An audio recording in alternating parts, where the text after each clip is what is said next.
আমার সোনা মানিকেরা আপনাকে মুদ্রা আলোচনার দিকে নিয়ে যেতে চাই।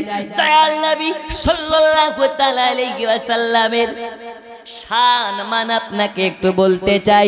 দুনিয়ার ধরা দামে এক শ্রেণীর আলেম ওলামা যারা আছে বলে নবী পাক 40 বছর বয়সে নবী হয়েছে, 40 বছর বয়সে নবী আমার নবী হয়েছে, কিন্তু আমরা গালে সুন্নাতুল জামাতের মান্যকারী। আমরা বলি 40 বছরে নয়, দয়াল নবী আমার দুনিয়াতে আগমনের আগেও নবী ছিলেন, 40 বছর বয়সের আগেও নবী ছিলেন, 40 বছর বয়সের পরেও নবী ছিলেন। এই কারণে আপনাকে একটু বোঝানোর দরকার আছে। যারা বলে নবী 40 বছর বয়সে নবী হয়েছে, তাদের জন্য আপনাকে একটু বোঝাতে চাই।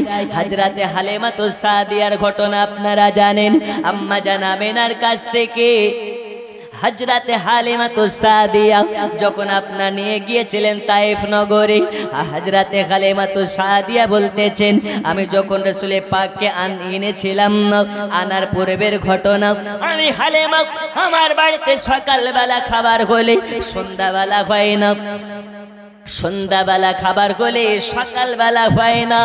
আমি নবীকে আনার আগে জিরো হালিমা ছিলাম, কিন্তু নবীকে আনার পরে হিরো হালিমা হয়ে গিয়েছিলাম। বন্ধুরে আমার সোনা মানিকেরা, হযরতে হালিমাতুস সাদিয়া বলে, আমি রাসূল পাককে আনার পরে আমার বাড়িতে, আনার পূর্বের ঘটনাও বলেছেন তিনি, আনার পরের ঘটনাও বলেছেন তিনি। হালিমাতুস সাদিয়া বলে, আমি রাসূলুল্লাহকে আনার পূর্বে আমার বাড়ির ভেড়াতে, আমার বাড়ির বকরিতে দুগ্ধ দিত না। আমি যখন রাসূল পাককে আমার বাড়িতে নিয়ে আসলাম, আমার বাড়িতে তখন বকরি, আপনার কিনা বকরি ছাগলে ভেড়াতে দুগ্ধ এত দেওয়া শুরু করেছিল, এত দেওয়া শুরু করেছিল যে আমি দুগ্ধ বেচে বেচে অনেক অর্থের মালিকানা হয়ে গিয়েছিলাম। হযরতে হালিমাতুস সাদিয়া বলে, দয়াল নবীর কদম যখন আমার বাড়িতে পড়েছে, আমার বাড়িটা যেন অন্ধকার ছিল, ওই বাড়িটা যেন আলোতে আলোকময় হয়ে গেল। হালিমাতুস সাদিয়াকে বলে, এই হালিমা, তোমার বাড়িতে সকালে খাবার হলে সন্ধ্যাবেলা হয় না, আর সারা রাত ধরে বাড়িতে লম্প জ্বালাও কেমন করে? লম্প জ্বালানোর তেল পাও কোথা থেকে? হালিমাতুস সাদিয়া বলে, ওয়াল্লাহি আল্লাহর কসম করে বলি, ওয়াল্লাহি আল্লাহর কসম করে বলি, আমার বাড়িতে লম্প জ্বালানোর মতন এক ফোঁটা তেল নাই, আমার বাড়িতে এক ফোঁটা তেল নাই। আল্লাহর কসম করে বলি, আমার বাড়িতে লম্প জ্বালানোর জন্য তেল লাগে না, লম্প জ্বালানো লাগে না। যেই দিন থেকে মক্কা নগরে থেকে আমিনার বেটা, আমার দুধ বেটা মুহাম্মদকে এনেছি, আমার বাড়িতে বাতি জ্বালানো লাগে না, লম্প জ্বালানো লাগে না, রোশনি জ্বালানো লাগে না। দয়াল নবীর চাঁদ মুখ চেহারাতে আমি হালিমা, আমার বাড়িখানা সব সময় আলো থাকে।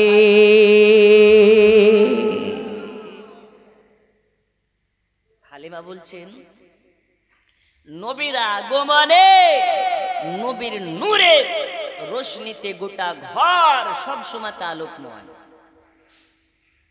এখন দেখবেন আপনি একটু ভালো খাবেন, ভালো পড়বেন, ভালো থাকবেন, তা আপনার প্রতিবেশীর ঘুম হারাম হয়ে যাবে, হবে না? হবে না? ই তালবার শুয়ে করলে একা দুতলা বাড়ি করছে কি করে, ই গাড়ি করে ঘুরছে কি করে, ওর ঘুম হারাম হয়ে গেছে। আপনার যত উন্নতি হবে প্রতিবেশীর ঘুম তত হারাম হবে।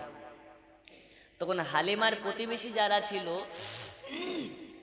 সব জায়গাতে ওরা আলোচনা করতে লেগেছে, হালিমা কি গুপ্ত ধনমন পেয়েছে নাকি, না কোথা থেকে চুরি মুড়ি করে এনেছে। যে হালিমার বাড়িতে খাবার জুটে না, ওই হালিমার বাড়িতে সারা রাত আলো থাকে, ব্যাপারটা কি? কিছু মানুষ জানলা দিয়ে উকি মারতে লেগেছে, তারা যেন দেখতে পায় হালিমার বাড়িতে লম্প জ্বলে না, লাইট জ্বলে না। ওই যে মক্কা নগর থেকে যে বাচ্চাটা গরিব ঘরের বাচ্চা বলে আনে নাই, ওই বাচ্চাটার চেহারার নূরে হালিমার অন্ধকার ঘর আলোকময় হয়ে আছে।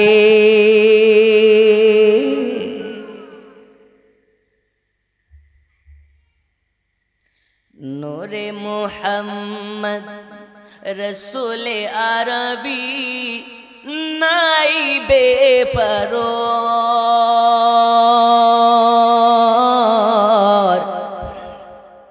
জিবরাইল চুমে যার দরবার, নূরে মুহাম্মদ রসুল আরবি নাই বেপরোয়া। জিবরাইল চুমে যার দরবার, লাম থেকে হয় লা ইলাহা, আলিফ থেকে হয় আল্লাহ, মিম থেকে হয় নামে মুহাম্মদ, যিনি রাসূলুল্লাহ। শহীদ আজম ইমাম হুসাইন নওয়াসাতা হার, জিবরাইল চুমে যার দরবার, নূরে মুহাম্মদ রসুল আরবি নাই বেপরোয়া। জিবরাইল চুমে যার দরবার, জোরে বলো আরো জোরে, যেন আশেপাশের মানুষ বুঝতে পারে শুধু বক্তা নাই, শোনাতালার লোকও আছে। জি, যার কদম দুনিয়ায় পড়িলে দুনিয়ারি হয় মেরাজ, রসুল পাকের জুতা মোবারক আর সে আজিমের তাজ। ওই নবীর রওজা দেখিলে, ওই নবীর রওজা দেখিলে হবে জান্নাতের হকদার। জিবরাইল চুমে যার দরবার, নূরে মুহাম্মদ রসুল আরবি নাই বেপরোয়া। জিবরাইল চুমে যার দরবার, জোরে বলুন সুবহানাল্লাহ। বন্ধু আমার সোনা মানিকেরা, মূল আলোচনার দিকে আপনাকে নিয়ে যাই। হযরতে হালিমাতুস সাদিয়ার বাড়িতে যেন আপনার কিনা শগুনের মতন সবার চোখ পড়ে গেল।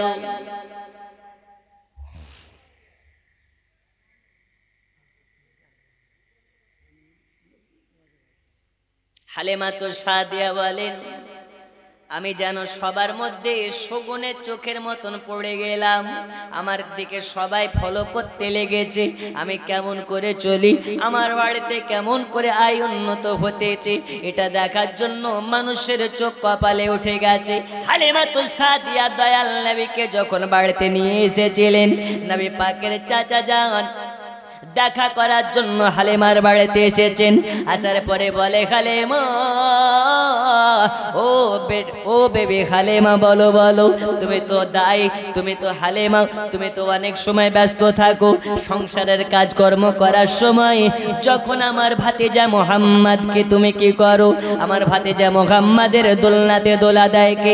হালিমা, তো যখন তুমি ছাগল চড়াতে যাও তখন আমার ভাতিজা মুহাম্মদকে খেলা দেয় কে? আমার ভাতিজার দোলনাতে দোলা দেয় কে?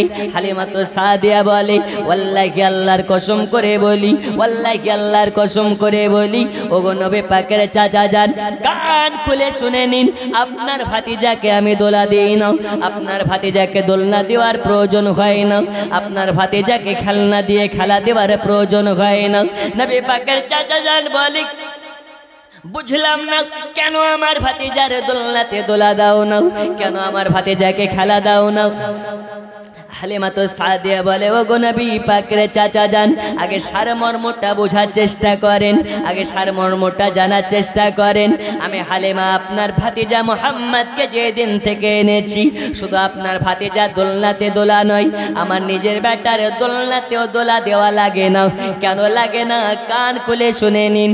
আপনার ভাতিজা মুহাম্মদ যখন দোলনাতে শুয়ে যায়, আমার আল্লাহ তাআলা জিবরিল আমিনকে পাঠিয়ে দেয়, ও ওগো জিবরিল চলে যাও চলে যাও, ওই দেখো আমার মুস্তাফা আমার হাবিবুল্লাহ দোলনাতে শুয়ে আছে, যাও যাও যাও যাও চলে যাও, আমার হাবিবুল্লাহ দোলনাতে দোলা দাও। আল্লাহ পাকের নির্দেশে হালিমার বাড়িতে জিবরিল আমিন আসার পরে দয়াল নবীর দোলনাতে দোলা দেয়। যে কারণে আপনার ভাতিজার দোলনাতে দোলা দেওয়া লাগে না, তা বলে তোমার বেটা দোলনা থেকে দোলনা দেয়। আল্লাহ রাসূল সাল্লাল্লাহু আলাইহি ওয়াসাল্লাম বলতেছেন, হে জিবরিল বলো বলো তুমি কার নির্দেশে আমার দোলনাতে দোলা দাও?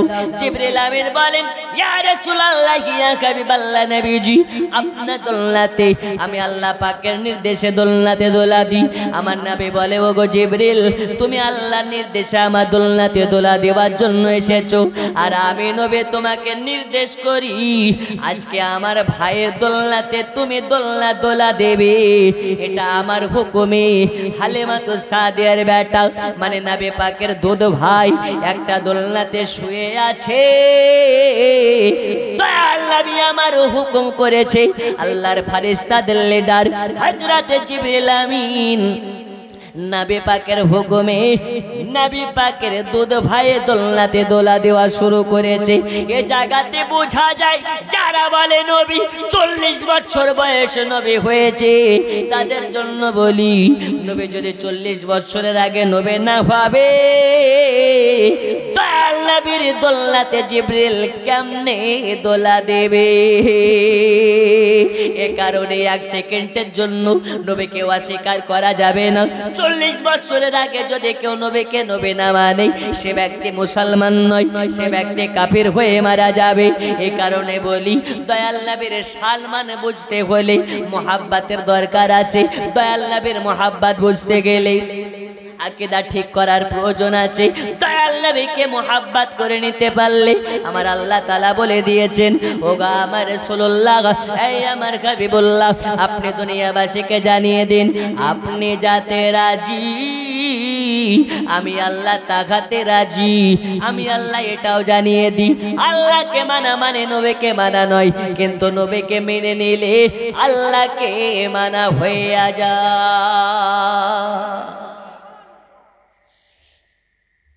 কবি লিখতেছি কি আল্লাহ মানা নবী মানা নয়, নবী মানলে আল্লাহ মানা হয়। আল্লাহ মানা নবী মানা নয়, নবী মানলে আল্লাহ মানা হয়। এই কথা তো আবু তাহিরের নয়, এই কথা তো কোরআনেতে কয়। আল্লাহ মানা নবী মানা নয়, নবী মানলে আল্লাহ মানা হয়। আল্লাহ মানা নবী মানা নয়, নবী মানলে আল্লাহ মানা হয়। এখন বলছেন আমি আল্লাহকে মানি নবীকে মানি না, আল্লাহ বলছেন ওই মানার কোনো দাম আছে? নবী বলেছেন কুল ইন কুনতুম তুহিব্বুনাল্লাহ ফাত্তাবিউনি ইউহিব্বুকুমুল্লাহ ওয়া ইয়াগফিরু লাকুম যুনুবাকুম ওয়াল্লাহু গফুরুর রহিম। ऐ मेरे दोस्तों आप बोल दीजिए जो अल्लाह से मिलना चाहते हैं पहले वो आपसे मिल ले। মানে আল্লাহকে যারা পেতে চায় তারা যেন আপনাকে পেয়ে নাই। আপনাকে পেয়ে যাওয়া মানে আমি আল্লাহ আমাকে পেয়ে যাওয়া, আপনাকে রাজি করা মানে আমি আল্লাহ আমাকে রাজি করা। যারা আল্লাহ রাজি করতে চাও দয়াল নবীর মাধ্যমে করে নাও, নবী যাতে রাজি আল্লাহ তাতে রাজি। তাই যতই করো আল্লাহ আল্লাহ, ওই আল্লাহ আল্লাহ করার দাম নাই যদি নবী পাকের মুহাব্বত তোমার মধ্যে না থাকে। হালিমাতু সাদিয়া বলতেছেন, নবী চাচাকে বলতেছেন আপনার ভাতিজা শুয়ে থাকে, আল্লাহর ফেরেশতাদের লিডার এসে দোলনাতে দোলা দেয়। বন্ধুরে আমার সোনা মানিক, শুধু তাই নয় তাই নয়, হযরত হালিমাতু সাদিয়া বলতেছেন শুধু এটাই নয় এটাই নয়, আপনার ভাতিজা শুয়ে থাকে এই যে শাহাদত আঙুল খানাকে খাড়া করে দেয়, আঙুলটাকে আকাশের পানে চাইয়া একবার ডান দিকে করে তো আকাশের চাঁদ ডান দিকে হয়ে যায়, একবার বাম দিকে করে আকাশের চাঁদ বাম দিকে হয়ে যায়। দয়াল নবী আমার ডানে ডানে আঙুল করলে ডানে চলে যায়, বামে আঙুল করলে বামে চলে যায়। আল্লাহ রাসূল সাল্লাল্লাহু আলাইহি ওয়াসাল্লামের খেলনা দুনিয়ার কোনো প্লাস্টিকের পুতুল নয়, আল্লাহর নবীর খেলনা দুনিয়ার কোনো মাটির পুতুল নয়, আল্লাহর নবীর খেলনা দুনিয়ার হাড় আপনার কিনা ধুলাবালি নয়, আল্লাহ রাসূলের খেলনা দুনিয়ার কাদামাটি নয়, আল্লাহ রাসূলের খেলনা আকাশের তারকারাজি। দয়াল নবী আমার ইশারা করে আকাশের চাঁদ দুই টুকরা হয়ে যায়, দয়াল নবী আমার ইশারা করে আকাশের চাঁদ ডান দিকের চাঁদ বাম দিকে হয়ে যায়, বাম দিকের চাঁদ ডান দিকে হয়ে যায়। তাহলে বোঝা গেল দয়াল নবীর ইশারায় আকাশের চাঁদ আপনার কিনা লড়ে চড়ে, দয়াল নবীর ইশারায় আকাশের তারা ডান দিকে তারা বাম দিকে লড়ে, বাম দিকে তারা ডান দিকে লড়ে। তাহলে আল্লাহর নবী সাল্লাল্লাহু আলাইহি ওয়াসাল্লাম বাচ্চা কালেও নবী ছিলেন, 40 বছর বয়সের আগেও নবী ছিলেন, 40 বছর বয়সেও নবী ছিলেন। আপনাকে সাপোজ বোঝাই, আমি মাওলানা আবু তাহির মাওলানা হয়েছে পরে, জন্ম নেওয়ার পরে আপনাদের গ্রামে মাস্টার আছে, মাস্টার হয়ে জন্ম নেয় নাই, আর জন্ম নিয়েছে, নাম রাখা হয়েছে, স্কুলে পড়াশোনা করেছে, কলেজে পড়াশোনা করেছে, ইউনিভার্সিটিতে পড়াশোনা করেছে, তারপরে মাস্টার হয়েছে। ডাক্তার জন্ম নেওয়ার পরে ডাক্তার হয়ে জন্ম নেয় নাই, ডাক্তার হয়েছে পরে, জন্ম নিয়েছে আগে, ডাক্তার হয়েছে পরে। কিন্তু আপনার আমার দয়াল নবীর যখন প্রসঙ্গ আসে, আব্দুল্লাহর বেটা হয়েছে পরে, মুহাম্মদুর রাসূলুল্লাহ হয়েছে আগে, আমিনার বেটা হয়েছে পরে, হাবিবুল্লাহ হয়েছে আগে। দুনিয়াতে আমিনার বেটা পরে, নবী হয়েছেন আগে। এটা আমার কথা নয়, আল্লাহ তাআলা নিজেই বলেছেন সৃষ্টিকুলের সর্বশ্রেষ্ঠ সিঁড়ি আপনার কিনা সর্বশ্রেষ্ঠ সেরা সৃষ্টি আমার পয়গম্বর মুহাম্মদুর রাসূলুল্লাহ, সর্বশ্রেষ্ঠের প্রথম সৃষ্টি, সেটার নাম হচ্ছে মুহাম্মদুর রাসূলুল্লাহ। মহান আল্লাহ পাক আল্লাহ তাআলা আল্লাহকে তোর পরে পরে যদি কিছু প্রকাশ করে থাকে, সেটা বলেন আপনার আমার নবী।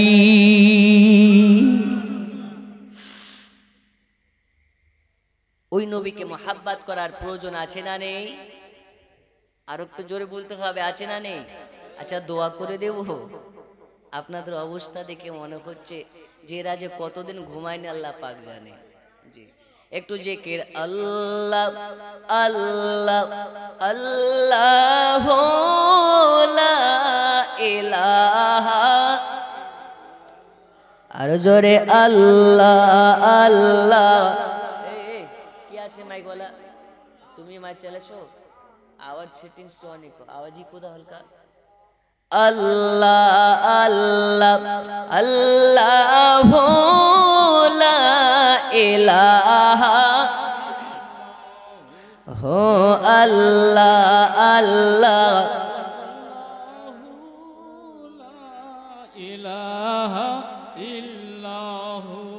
মা আমিনা স্বপ্নে দেখে গর্ভে তাহার নূর, মা আমিনা স্বপ্নে দেখে গর্ভে তাহার নূর, সে নূরেরই নাম রাখিলেন মুহাম্মদ রাসূল নবীজি। আল্লাহ আল্লাহ আল্লাহ লা ইলাহা, জোরে আল্লাহ আল্লাহ আল্লাহ লা ইলাহা। দয়াল নবীর আগমনে খুশিতে সেরা, ওই নবীজির প্রেমে পাগল আমরা সোরা নবীজি। আল্লাহ আল্লাহ আল্লাহ লা ইলাহা, জোরে আল্লাহ আল্লাহ আল্লাহু লা ইলাহা।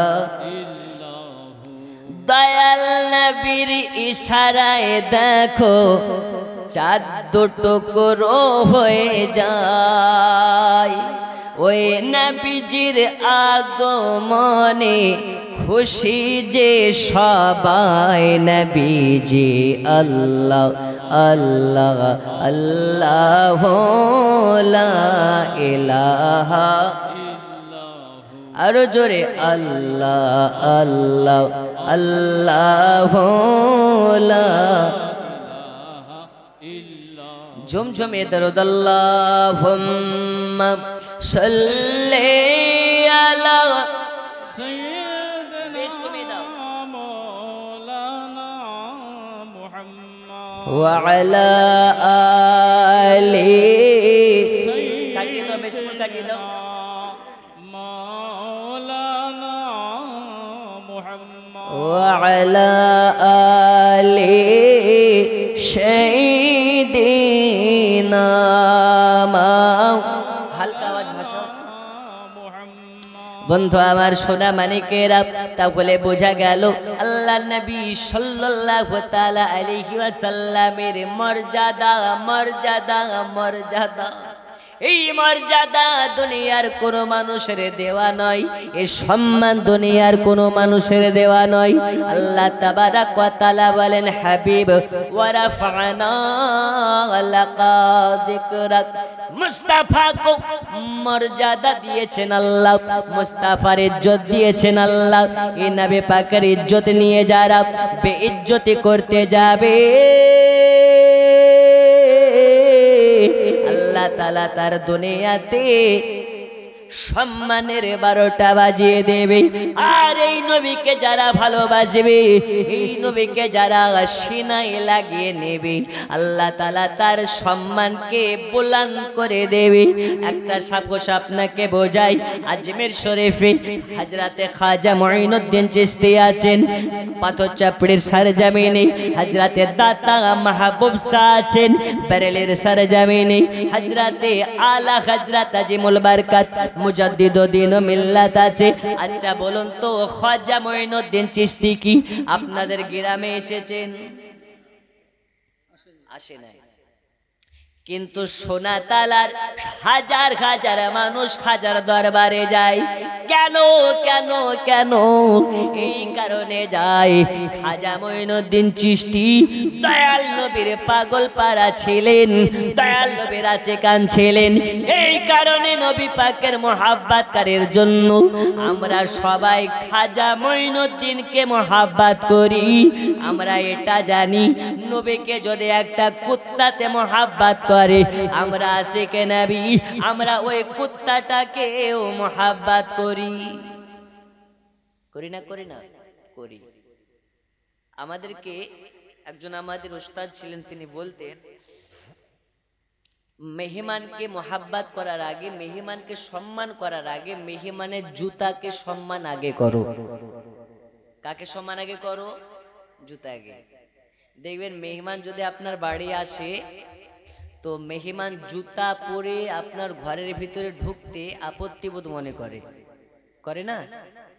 ওই সময় আপনার কর্তব্য জুতা পরেই ভিতরে ঢোকেন, কোনো ব্যাপার না। মানে এখানে বুঝিয়ে দিলেন ওই মেহমানটা আপনার কাছে গুরুত্বপূর্ণ কতটা।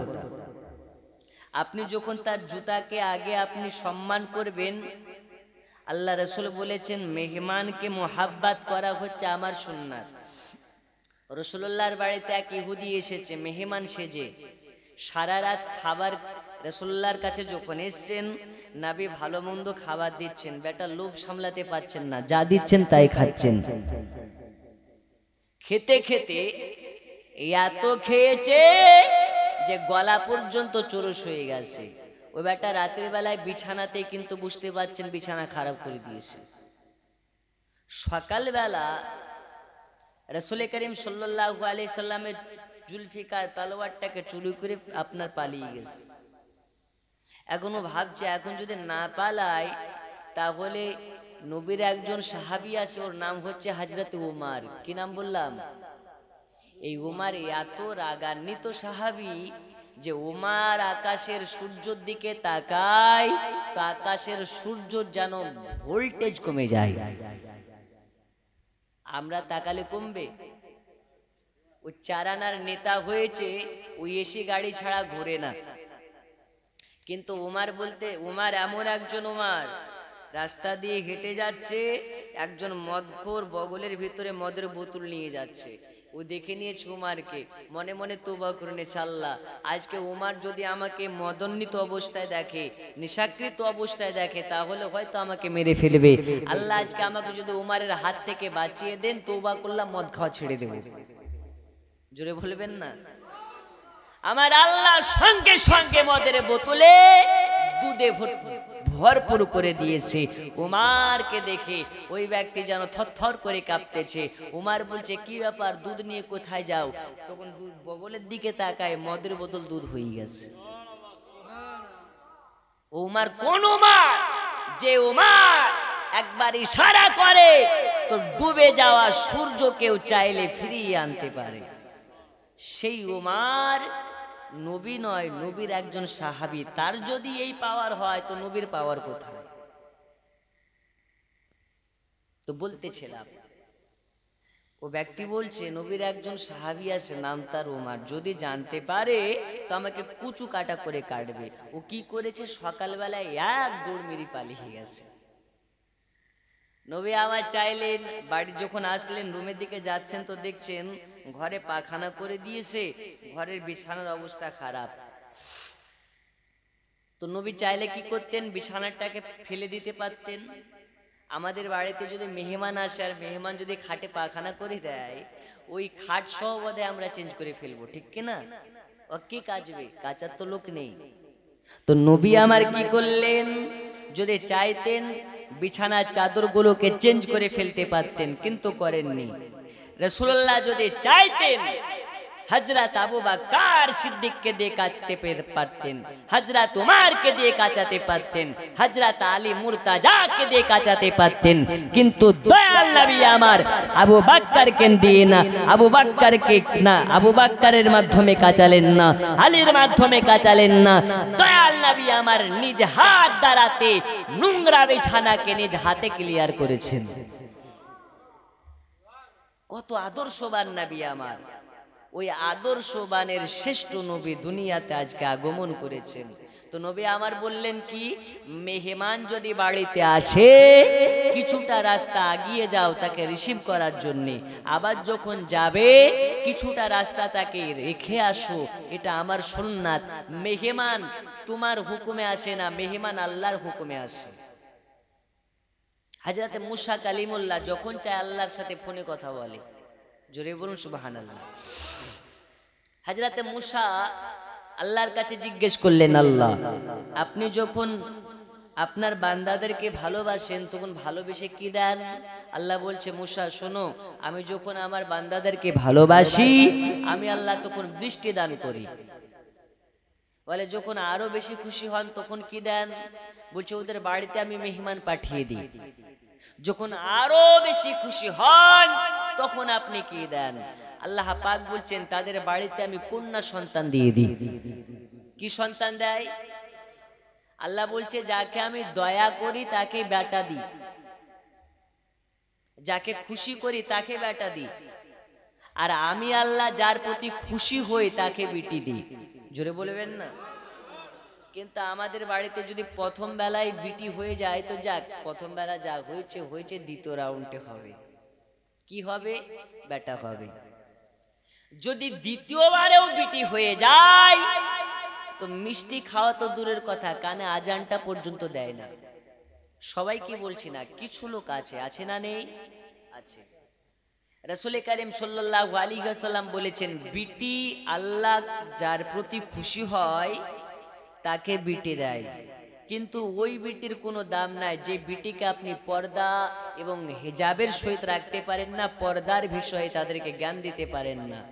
এখন আপনার বিটি যে আপনাকে আল্লাহ বিটি দিয়েছে, ওই বিটিগুলোকে যদি তাহেরা সলেহা বানিয়ে আপনি মৃত্যুবরণ করতে পারেন, আল্লাহ একটা বিটি যদি দেয় তো একটা বিটির কারণে আল্লাহ আপনাকে জান্নাত দিয়ে দিবেন।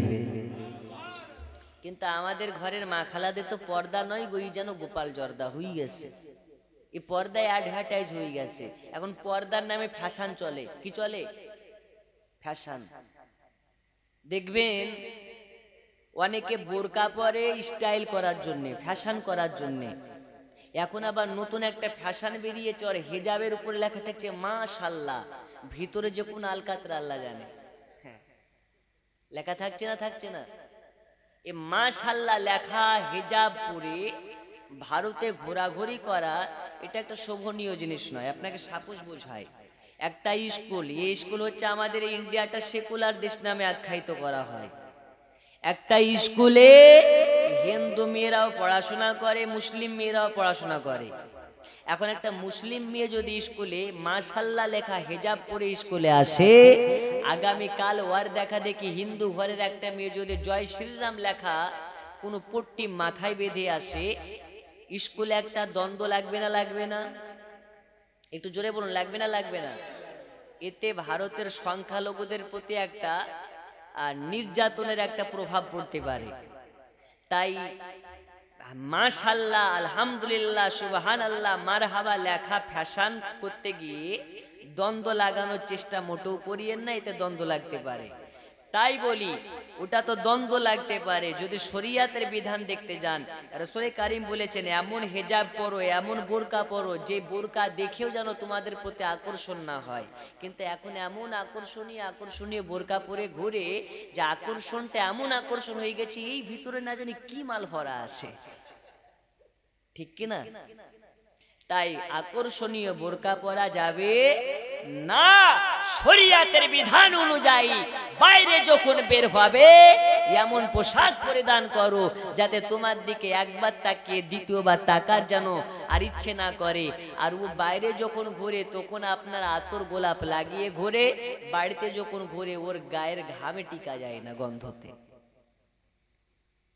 দয়াল নবী আমার বলেছেন, এই দুনিয়ার নারীরা তোমরা শুনে নাও, আল্লাহ তোমাদেরকে বানিয়েছে একটা কারণে। একটা কারণ হচ্ছে আল্লাহর বান্দেগি করো, 2 নাম্বার কারণটা হচ্ছে নবীকে মহব্বত করো, 3 নাম্বার কারণটা হচ্ছে তোমরা স্বামীর খেদমত করো। আল্লাহ তাআলা নারীকে এই কারণেই বানিয়েছেন, শুধুমাত্র স্বামী খেদমত করতে হবে, স্বামীর মর্যাদা দিতে হবে, স্বামীকে মহব্বত করতে হবে। স্বামীর হুকুম তোমার জন্য শিরোধার্য হয়ে যাবে, স্বামীর হুকুম তোমার জন্য অনিবার্য হবে। স্বামী যদি তোমাকে, তোমার বাপ যদি মারা যায়, স্বামীর বিনা পারমিশনে যেতে পারবে না। তোমার মা যদি মারা যায়, স্বামীর বিনা পারমিশনে যেতে পারবে না। স্বামী যদি যেতে দেয় তবে যেতে পারবে, স্বামী যদি মানা করে দেয় তবে যেতে পারবে না। স্বামীর কথায় উঠতে হবে, স্বামীর কথায় বসতে হবে। আল্লাহ তাআলা বলে দিয়েছেন, আল্লাহ তাআলা জানিয়ে দিয়েছেন, একজন নারীর জন্য স্বামীর কদম তলে একজন নারীর জান্নাত, আর একজন সন্তানের জন্য তার মায়ের পদ তলে তার জান্নাত। এই কারণে বলি, আপনি স্বামী অতক্ষণ পর্যন্ত স্বামী হতে পারলেন না, আপনার স্ত্রীকে যতক্ষণ পর্যন্ত পর্দার ভিতরে না রাখতে পারেন। বন্ধুরে আমার, সোনা মানিকেরা, কাল হাসরের ময়দানে, হাসরের মাঠে আল্লাহ তাআলা একজন নারীর জন্য 4 জন পুরুষকে জাহান্নামে দেবেন। ওই 4 জন কারা আপনাকে শেষের দিকে বলবো। তবে আপনাকে আমি বলতেছিলাম, আদর্শবান তৈরি হয়ে যান। আদর্শ শেখানোর জন্য, আদর্শ আমাদেরকে দেওয়ার জন্য দয়াল নবী আমার মাকে রাবিউন নূর মাসের 12 তারিখে দুনিয়া ধরা ধামে নবী পাকের আগমন হয়েছিল বাবা। ওই নবী আমার হালিমাতুস সাদিয়ার বাড়িতে আছে। হালিমাতুস সাদিয়া বলতেছেন, দোলনাতে দোলা দেওয়া লাগে না, লাগে না, লাগে না, অটোমেটিক দোলনা দুলতে থাকে। কারণ ওই দোলনাতে দোলা দেয় জিবরিল আমিন, আর তার সাথে সাথে খেলনা দেওয়ার প্রয়োজন হয় না। আকাশের চাঁদ তারা নিয়ে দয়াল নবী আমার আপনার কিনা খেলাধুলা করে। সোনা মানিকেরা আমার, দয়াল নবী আমার কালেমার বাড়িতে যখন লালন পালন হতে লেগেছে, হালিমা তো সাদিয়া বলে যে ছাগলে দুগ্ধ দিত না, দয়াল নবীর কদম পড়াতে এত দুগ্ধ দেওয়া শুরু করেছে। দুধ বেচে বেচে আমি হালিমা অনেক অর্থের মালিকানা হয়ে গেলাম। বন্ধুরে আমার সোনা মানিকেরা, এই কারণে ওই সময় তায়েফ নগরের অন্যান্য রাখালেরা আপনার কেনা হিংসায় হিংসিত হয়ে গেল। সবাই জানবার চেষ্টা করে আমাদের ভেড়া, আমাদের দুম্বা, আমাদের ছাগল যে জায়গাতে চড়ে, হালিমা ছাগলও সেই জায়গাতে চড়ে। কিন্তু হালিমা ছাগল এত দুগ্ধ দেয়, এত দুগ্ধ দেয় যে দুগ্ধ বেচে বেচে হালিমা অনেক টাকার মালিক হয়ে গেল। আমাদের ছাগল কেন দুগ্ধ দেয় না? এই কারণে হালিমা ছাগল যেখানে চড়ানো হয় অন্যান্য রাখালেরাও সেইখানে গিয়ে চড়ায়। এতেও কোনো ফায়দা হলো না। এই কারণে হালিমার বাড়ি থেকে আপনার কেনা ঘাস চুরি হতে লাগলো, তবু কোনো ফায়দা হলো না। হালিমা তখন বলে, তায়েফ নগরের মানুষেরা শুনে নাও, এই তায়েফ নগরের রাখালেরা শুনে নাও, এটা কোনো ভিটামিনের পাওয়ার নয়, ওষুধের পাওয়ার নয়, ঘাসের পাওয়ার নয়, এটা হলো আখেরি জামানার নবীর পাওয়ার। আরো জোরে বলতে হবে সুবহানাল্লাহ। আমি ভিটামিন খাইয়ে ছাগল থেকে দুগ্ধ পাই না, ঘাস খাইয়ে ছাগল থেকে দুগ্ধ পাই না। আমার দুধ বেটা মুহাম্মদ যেদিন থেকে আমার বাড়িতে পদার্পণ করেছে, ওই দিন থেকে আমার ছাগলে দুগ্ধ দেওয়া শুরু করেছে, আমার দুম্বাতে দুগ্ধ দেওয়া শুরু করেছে, আমার ভেড়াতে দুগ্ধ দেওয়া শুরু করেছে। আর আমার নবীর বরকতে আমি হালিমা, আমি বরকতময় হয়ে গেছি।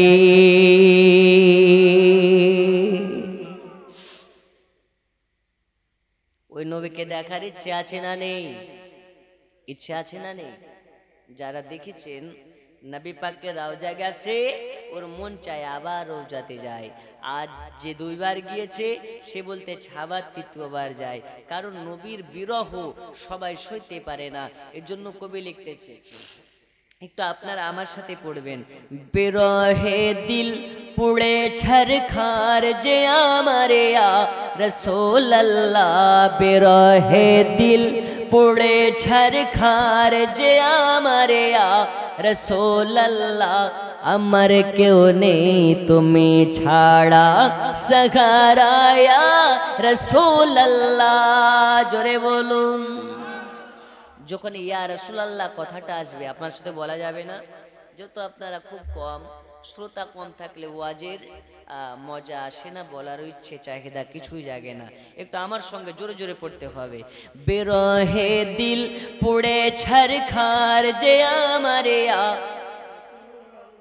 আরো জোরে, বিরহে দিল পুড়ে ছরখার যে আমারে আমার কেউ নেই তুমি ছাড়া সহারা ইয়া আমার কেউ নেই তুমি ছাড়া সহারা ইয়া বিরহে দিল পুড়ে ছরখার যে আমারে রাসূলুল্লাহ, বিরহে দিল পুড়ে ছরখার যে আমারে আমার কেউ নেই তুমি ছাড়া সহারা। হাসরের ওই কঠিন দিনে, হাসরের ওই কঠিন দিনে, হাসরের ওই কঠিন দিনে রাখিবেন তোমার চরণে, আমাকে করো গো সাহারা করুণা ইয়া রাসূলুল্লাহ, আমার কেউ নেই তুমি ছাড়া সহারা, আমার কেউ নেই তুমি ছাড়া। বিরহে দিল পুড়ে ছরখার যে আমারে রাসূলুল্লাহ, বিরহে দিল পুড়ে ছরখার আমার কেউ নেই তুমি ছাড়া সহারা, আমার কেউ নেই তুমি ছাড়া। দয়াল নবীর আগমনে খুশিতে হয় ত্রিভুবনে, দয়াল নবীর আগমনে আনন্দ হয় ত্রিভুবনে। ডেকে নাও ও গো নবীজি কদমে ইয়া রাসূলুল্লাহ, ডেকে নাও ও গো নবীজি কদমে ইয়া রাসূলুল্লাহ। আমার কেউ নেই তুমি ছাড়া সাহারা, আমার কেউ নেই তুমি ছাড়া সাহারা। বিরহে দিল পুড়ে ছারখার যে আমারে ইয়া রাসূলুল্লাহ, বিরহে দিল পুড়ে ছারখার সাহারা ইয়া রাসূলুল্লাহ। আমার কেউ নেই তুমি ছাড়া সাহারা, আমার কেউ নেই তুমি ছাড়া সাহারা। দেখুন রাত্রি 12টা হয়ে গেল, কিন্তু আপনাদের সংখ্যা যদিও বা কম, আপনাদের অবস্থা দেখে মনে হচ্ছে না এরা সত্যিকারে আশিকে রাসূল। কারণ রাত্রি 12টা, এখন 11টার দিকে সব জালসা ফাঁকা হয়ে যায়, কথা বুঝছেন? কিন্তু এই যে মশার কামড় খাচ্ছেন আর বসে আছেন, এখান থেকেও চিহ্নিত হয় এরা আশিকে নবী। আর আশিকে নবীর কয়েকটা দিক বলি। এরা গরিব হবে, এরা কমজোরি হবে, কিন্তু মোহাব্বতের দিক থেকে, ইমানের দিক থেকে ওহদ পাহাড়ের থেকে বেশি হবে। আশিকে নবী যারা অর্থনৈতিক দিকে কমজোরি, তারা প্রয়োজন হলে নবীর মোহাব্বতে জীবন দেবে, কিন্তু নবীর অপমান সহ্য করবে না। আমরা এই যে আপনার নবী দিবস করছি, তো আমাদের পশ্চিমবঙ্গের একটা আনাড়ি খ্যাপা কুকুর বক্তা আছে। জি, ভাদ্র মাস আসলে যেমন কুত্তা খেপে যায়, রবিউল আউয়াল মাস আসলে কিছু 72 মার্কা খ্যাপা কুকুরের মতন কিছু মৌলবি খেপে যায়। তার মধ্যে থেকে সোশ্যাল যোগাযোগ মাধ্যমের একজন ভাইরাল মৌলবি, ও দেখবেন নিজেকে আহলে হাদিস বলে, বাড়ি তার বারাসাত, নাম তার মমতাজুল। সে বলছে নবী দিবস মাস আসলে গোটা সৌদিতে আপনার নবী দিবস পালন হয় না, আর ভারতের হুজুরেরা 14 হাত ফিটে বেঁধে এখানে নবী দিবস পালন করে। বলছে কি বলছে না? বলছে। আপনাকে চ্যালেঞ্জের সহিত বলছি, এ মমতাজুল তো মানুষ না, এতে কোনো সন্দেহ নাই। ওকে যে মানুষ মনে করে সেও মানুষ না। আপনাকে চ্যালেঞ্জের সহিত বলতে পারি, ঈদে মিলাদুন নবী মক্কার মানুষ করলো কি বড় কথা নয়, ঈদে মিলাদুন নবী স্বয়ং আল্লাহ করেছেন, তাই আমরা করি।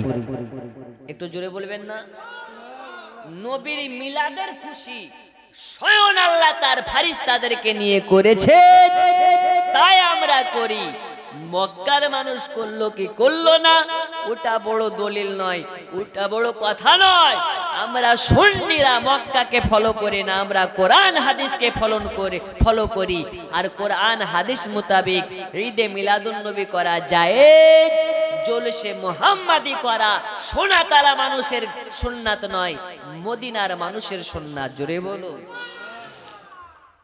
তে খ্যাপা মমতাজুল বলছে জুলুস করা যাবে না, হারাম, ঝান্ডা লাগানো যাবে না, হারাম।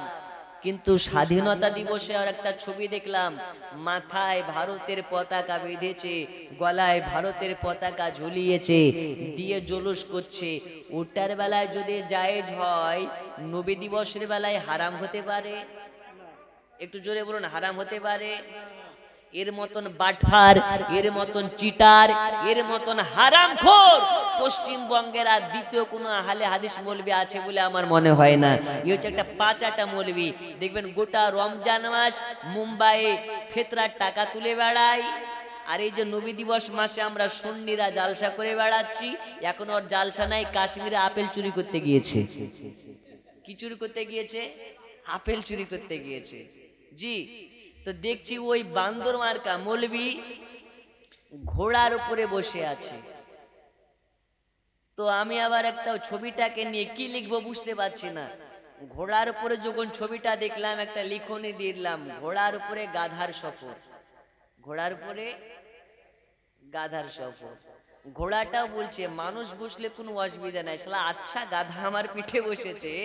কারণ হচ্ছে রাসূল পাক সাল্লাল্লাহু আলাইহি ওয়াসাল্লামকে যখন হালেমা আনতে গিয়েছিলেন মক্কাতে, যাওয়ার সময় যে উটটা দুর্বল হয়ে বারবার জমিনে গিরে যাচ্ছিল, পড়ে যাচ্ছিল, নবী আমার যখন উটের উপরে বসেছে, ওই আপনার দুর্বল উটটা এত দৌড়ালি দিয়েছে, এত স্পিডে দৌড়াতে লেগেছে যে হালেমাকে যারা অতিক্রম করে চলে গিয়েছিল ওদের সবাইকে পেছনে রেখে হালেমার দুর্বল উট সবাইকে অতিক্রম করে চলতে লেগেছে। জোরে বলুন। তাই আশিকে নবী যারা হয় এদের পাওয়ার আলাদা হয়। আশিকে রাসূল যারা হয় এরা যদিও বা দেখতে কালো, কিন্তু এদের চেহারাতে নূর থাকে একটা আলাদা। যেমন আপনাকে সাপোজ বোঝায়, আপনাদের সোনাতলা দুল্লভপুরের একজন মওলানা আছে মুখলেসুর রহমান, চেনেন না? আমি ওর কাছে পড়েছিলাম। দেখবেন খুবই কালো মৌলবীটা, কিন্তু চেহারাতে একটা এমন আলো আছে যে দেখেই মনে হয় আশিকে রাসূল। ঠিক না ভুল? সুন্নিরা কালো হলেও এদের চেহারাতে নূরে মুহাম্মাদি থাকে, যেই কারণে এদেরকে দেখে মোহাব্বত সৃষ্টি হয়। আর ওরা যদি আপনার পরিষ্কার হয় তো দেখবেন ওদেরকে মনে হয় বিলেতি কুত্তা। কি কুত্তা বললাম? বিলেতি কুত্তা। বিলেতি কুত্তার কোনো মূল্য নাই, একবার তুমি গ্রামের কুত্তার সঙ্গে লাগিয়ে দাও, একবার পোস্টমর্টম করে ছেড়ে দেবে। ঠিক কিনা? জি। তাই বলি সুন্নি হয়ে জীবন দিয়ে দিন, কোনো যায় আসে না, কিন্তু ওয়াহাবিদের পালটে পড়বেন না, ঈমান নষ্ট হয়ে যাবে। জুতা চোরের থেকে ঈমান চোর বড় চোর। আপনার জুতা যদি চুরি হয় ইসলামপুরের বাজারে গিয়ে জুতা পেয়ে যাবেন। আচ্ছা বলুন তো, ঈমান যদি চুরি হয় ডোমকুলের বাজারে গিয়ে ঈমান পাওয়া যাবে? কলকাতার ধর্মতলায় পাওয়া যাবে? লালবাগের হাজারদুয়ারিতে গিয়ে পাওয়া যাবে? তাই জুতা চোর বড় চোর না ঈমান চোর বড় চোর? জুতা চোর, ঈমান চোর। ঈমান যদি চুরি হয়ে যায় তাহলে ঈমান কিন্তু পাওয়া যাবে না। তাই এই সব ভণ্ড বক্তা থেকে আমাদের দূরে থাকতে হবে। বলুন ইনশাআল্লাহ। ঈদে মিলাদুন্নবী জায়েজ, কিয়ামত পর্যন্ত আমরা ঈদে মিলাদুন্নবী পালন করব ইনশাআল্লাহ। ঝান্ডা লাগানো যারা হারাম বলো তাদেরকে বলি শোনো, ঝান্ডা লাগানো আমরা আমাদের সুন্নাত নয়, স্বয়ং আল্লাহ নির্দেশ করেছেন জিবরিল আমিনকে, যাও একটা ঝান্ডা পশ্চিম দিকে লাগিয়ে দাও, একটা ঝান্ডা আমিনার বাড়ির ছাদে লাগিয়ে দাও। সব থেকে বড় ঝান্ডাটা হযরত জিবরিল আমিনকে বললেন কাবা শরীফের ছাদের উপরে লাগিয়ে দাও। কেন? আজ দুনিয়াবাসীকে অ্যালার্ট করে দাও, আজ সুবহে সাদিকের সময় দুনিয়ার ধরাধামে মা আমিনার গর্ভ হতে আমার দোস্ত হাবিবুল্লাহর আগমন ঘটবে। তাহলে ঝান্ডা লাগিয়েছেন আল্লাহ। এখন যে মোল্লা বলে ঝান্ডা লাগানো যাবে না, ওকে ডান্ডা লাগানো যাবে না? যাবে না? আমরা ঝান্ডার পক্ষে না ডান্ডার পক্ষে? আরো জোরে, ঝান্ডা না ডান্ডা? যে বলবে ঝান্ডা লাগানো হারাম, ওকে ডান্ডা লাগিয়ে পাবেন আপনি আরাম। ওকে ডান্ডা লাগান, কোনো সমস্যা নেই। জি, এজন্য বলি সুন্নিদের কাছে ঈদে মিলাদুন্নবী হচ্ছে সর্বশ্রেষ্ঠ ঈদ। ওই যে আমাদের দুই ঈদের থেকেও সব থেকে সেরা ঈদ, সেটা হচ্ছে ঈদে মিলাদুন্নবীর ঈদ। আমরা সুন্নি যারা হবে সুন্নি, নবী পাকের দিওয়ানা, এরা রাসূল পাককে কোনো সময় তুচ্ছ করবে না। যারা হবে সুন্নি নবী দিবসে পাড়ায় পাড়ায় খাবে খিচুড়ি আর বিরিয়ানি, আর যারা হবে ৭২-এর ওদের গায়ে উঠবে চুলকানি। আমরা করব কি? তুই যত পারবি চুলকা, মার্কেটে তোর জন্য অবনী ঘোষের মলম বেরিয়েছে, যত পারবি লাগা। আমাদের সঙ্গে কোনো লেনা দেনা নাই। আমরা নবী দিবসের পক্ষে ছিলাম, আছি, কিয়ামত পর্যন্ত থাকবো। বলুন ইনশাআল্লাহ। আরো জোরে ইনশাআল্লাহ। দেখেন বাংলাদেশ থেকে শেখ হাসিনা যখন পালিয়ে এলো, বাংলাদেশের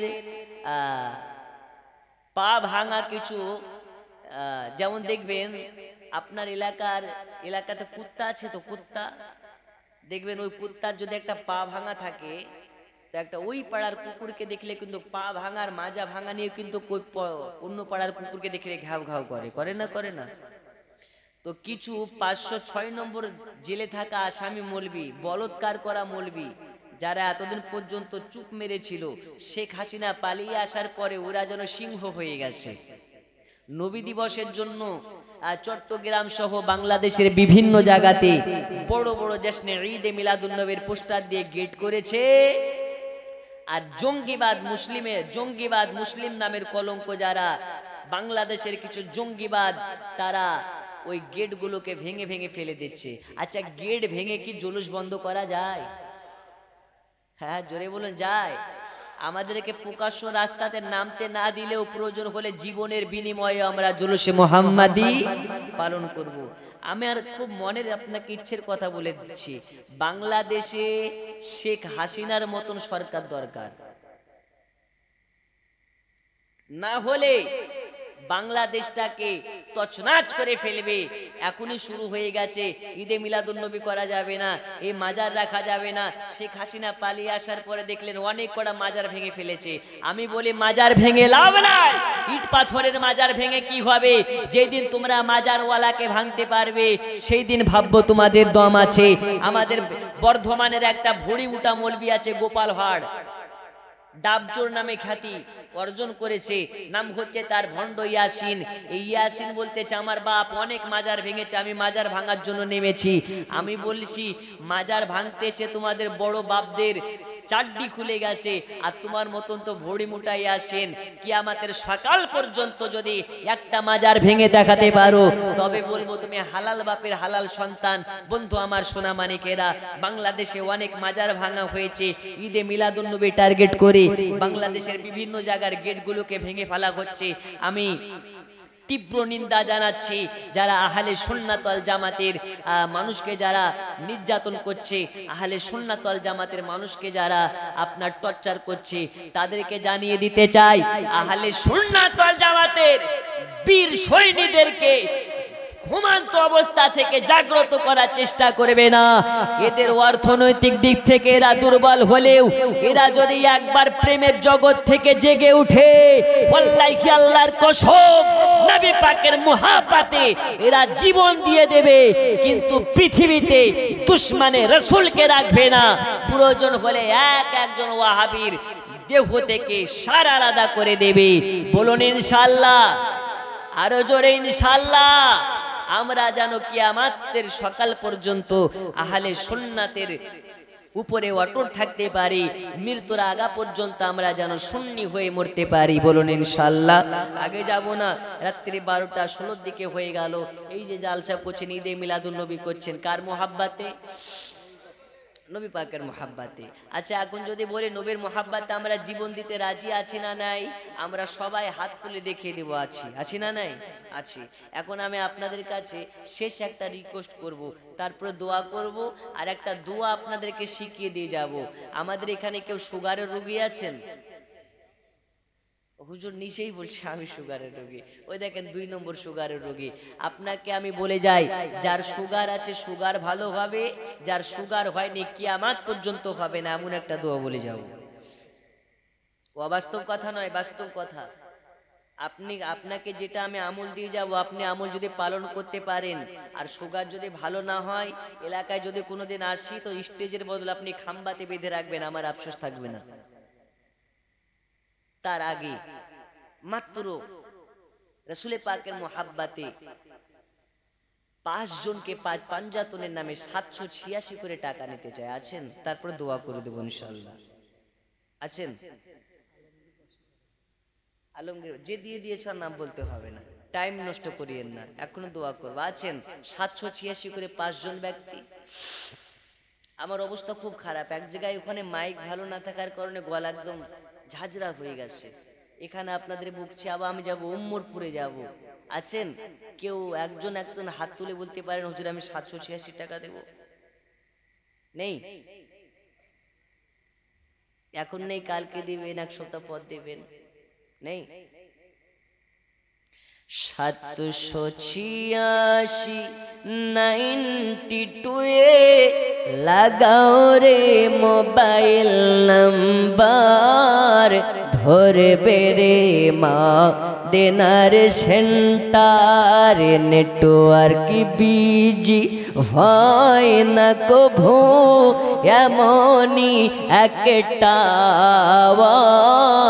ধরবে রে মা দেনার সেন্টার। জোরে বলুন সুবহানাল্লাহ। একজন নাই?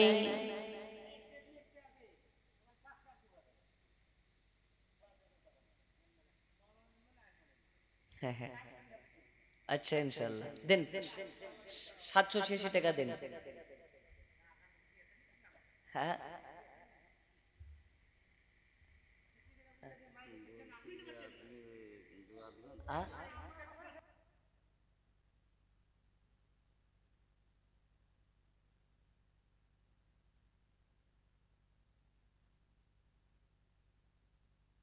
না, আপনি কি বলতে চাচ্ছেন?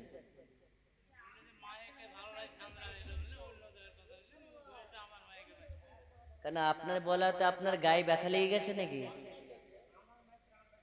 না, তা আপনাকে কি বলা হয়েছে?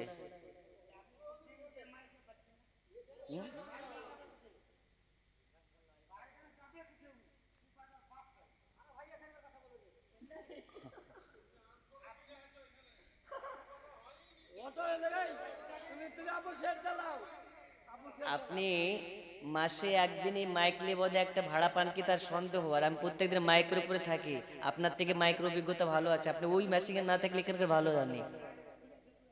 হ্যাঁ জুড়তে পারবো না। আপনি আপনি কেমন আপনি কেমন চালাতে পারেন আমি এখান থেকে বলে দেবো তো। তাহলে আপনি বিয়াদবের মতন কথা বলছেন কেন? আপনি বিয়াদবের মতন কথা বলছেন কেন?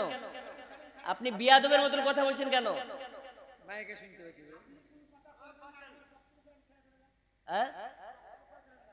কেন আপনি বিয়াদবের মতন কথা বলছেন কেন?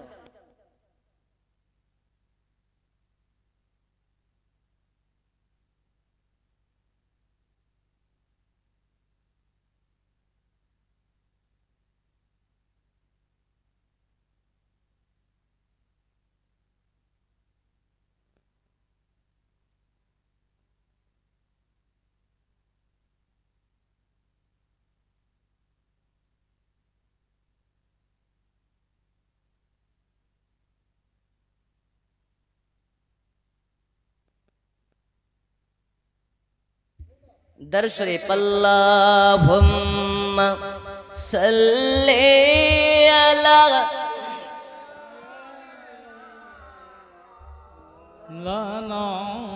मुहम्मद व अला आलि सय्यिदिना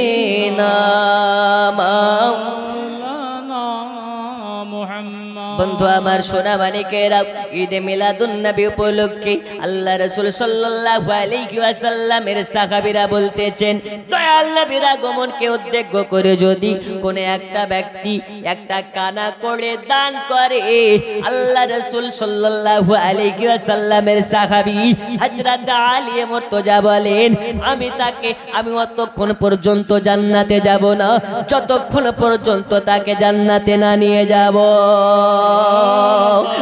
নবী আমারে বলেছে, আমার জন্মদিনের কারণে আমার আগমনকে উদ্দেশ্য করে যে ব্যক্তি একটা টাকা দান করিবে, আমি নবী অতক্ষণ পর্যন্ত আমি জান্নাতে যাব না যতক্ষণ পর্যন্ত তাকে আমার সঙ্গে জান্নাতে না নিয়ে যাব। তাহলে বোঝা গেল দয়াল নবীর মহব্বতে যারা একটা টাকা দান করবে নবীর সঙ্গে তার জান্নাত হবে, নবী পাক তার জন্য শাফায়াতের কান্ডারি হয়ে যাবে। 786 হবে না। একজন ব্যক্তি নবী পাকের মহব্বতে নেই, একজন নেই।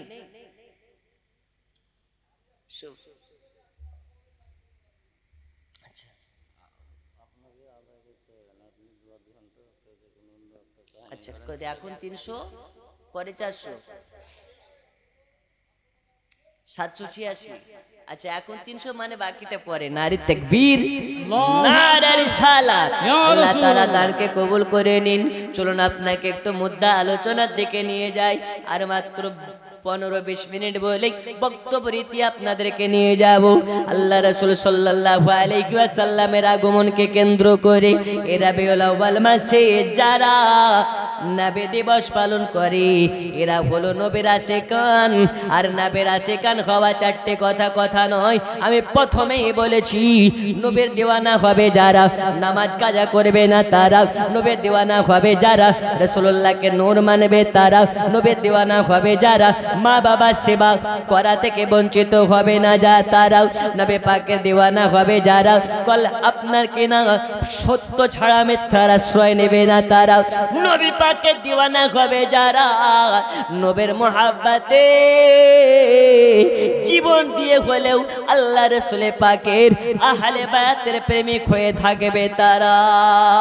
আজ আপনাকে বলি, আমরা ভারতের বুকে বসবাস করি, এই ভারতের সরজমিনে আমরা সংখ্যালঘু নামে পরিচিত, কিন্তু বাবা আমার সোনা মানিকেরা, এই সংখ্যালঘু মুসলমানেরা ভারতের বুকে আল্লাহ রাসূল সাল্লাল্লাহু আলাইহি ওয়াসাল্লামকে মুহাব্বত করে সারা ভারতের অনাথ আপনার কিনা নাচে কানাচে মুসলমান ছিটিয়ে আছে।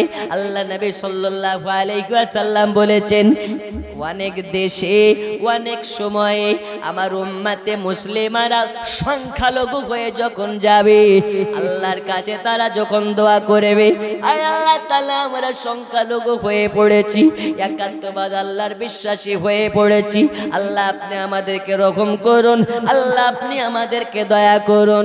আল্লাহ রাসূল বলেছেন সংখ্যালঘুদের দোয়া আল্লাহর কাছে তাড়াতাড়ি কবুল হয়ে যায়।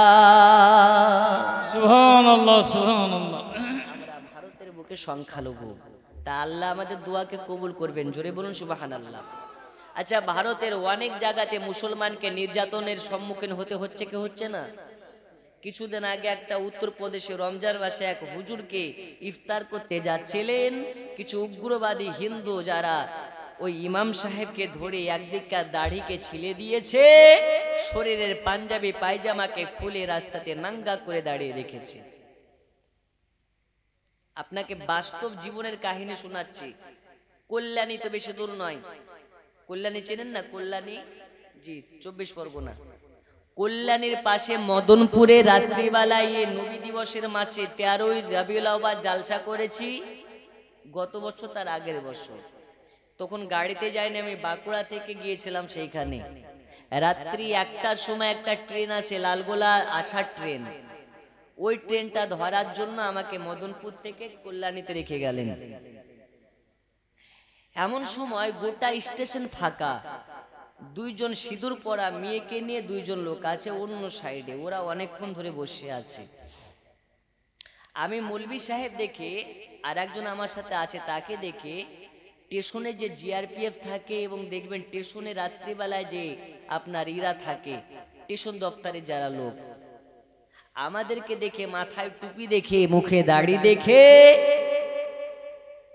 দুইটা কুত্তা নিয়ে চলে আসলো। স্টেশনে থাকে দেখবেন সব বড় বড় কুকুর নিয়ে থাকে ওরা, ওই কুকুরগুলো নিয়ে আসার পরে আমাদের পেছনে লেলিয়ে দিল, বারবার পাঞ্জাবি ধরে টানছে, কামড়ানোর টান করছে। এরকম যখন একটা মানুষকে করবে, সে মানুষটা নির্দ্বিধায় ভয় পেয়ে যাবে। যখন থামতে বলছে, এই রকি থেমে যা, তখন থেমে যাচ্ছে, আবার ধর তো ধরে নিচ্ছে, এরকম একটা ব্যাপার। ওখানে বোঝা গেল সে হিন্দু, মাথায় টুপি দেখে মুখে দাড়ি দেখে মুসলমান বলে তাকে একটু জ্বালিয়ে সে মজা পেয়ে নিল। এইরকম ভাবে গোটা ভারতবর্ষের বিভিন্ন জায়গাতে মুসলমানদেরকে নির্যাতন করা হচ্ছে, মুসলমানরা মার খাচ্ছে, মুসলমানদেরকে ব্যবহার করা হচ্ছে। মুসলমানেরা আপন কেউ নয়, মুসলমানরা এটা বোঝার কিন্তু চেষ্টা করে না। মুসলমানের মাথাতে কাঁঠাল ভেঙে খাচ্ছে তারা।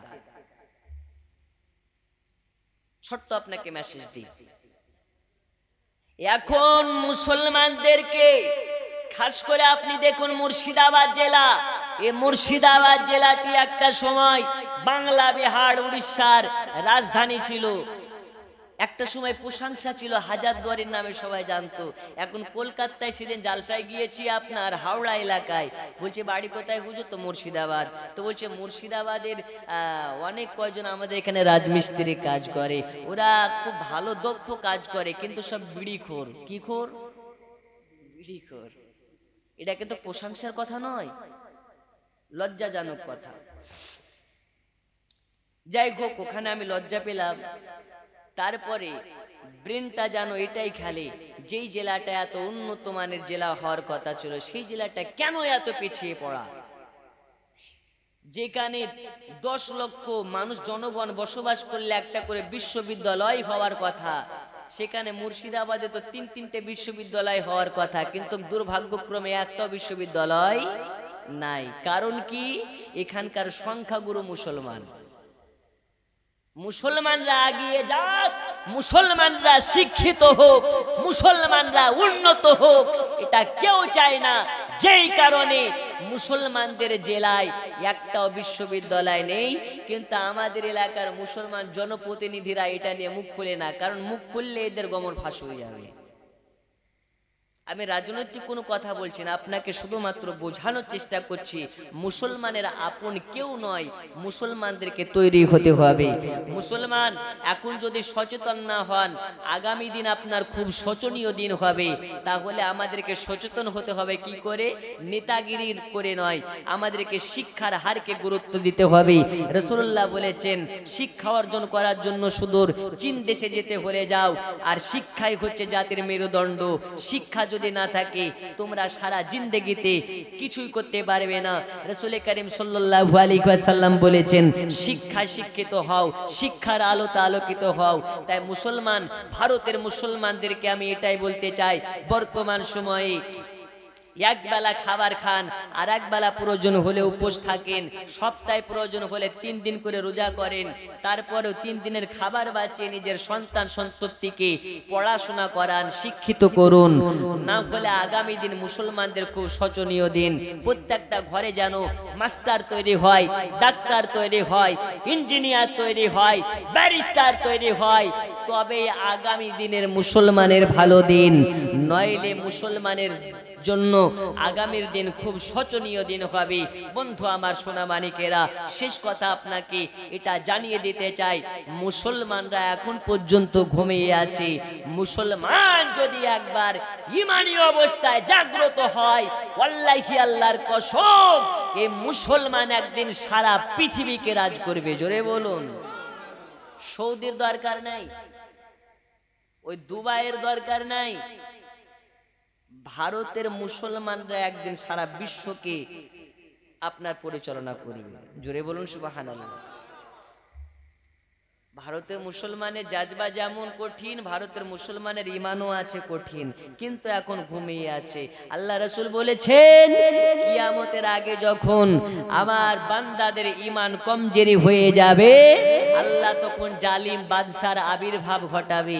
আচ্ছা বলুন তো, আমাদের দেশের মোদী সরকার জালিম না আলিম? আর একটু জোরে, জালিম না আলিম? তাহলে এখান থেকে বোঝা যাচ্ছে আমাদের ঈমান কেমন। একবার সালাতু সালাম পড়েন, ইয়া নবী সালাম আলাইকা রাসূলুল্লাহ, সালাম আলাইকা ইয়া হাবিব, সালাম আলাইকা সালাওয়াতুল্লাহ আলাইকা।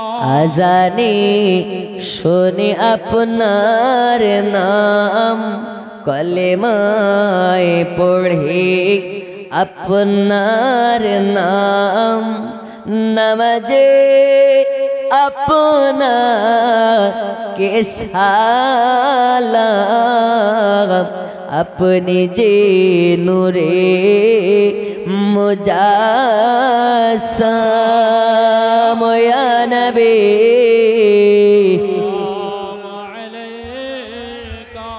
ইয়া রাসূল সালাম, ইয়া হাবিব সালাম আলাইকা সালাওয়াত ওগো দরদি গো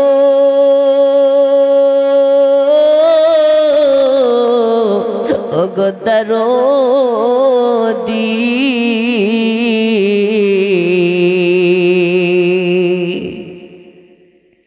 আপনি যে নূরেতে পয়দা সে নূরে তামাম জাহান পয়দা আপনি যে কাবা রোকাবা আশেকদের গলা রমালা ইয়া নবী সালাম আলাইকা ইয়া রাসূল সালাম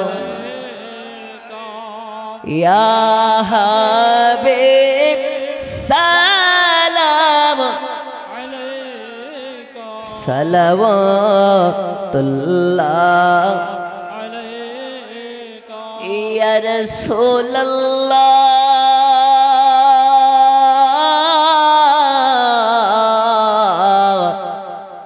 ওগো উম্মতের দরদি নবীজি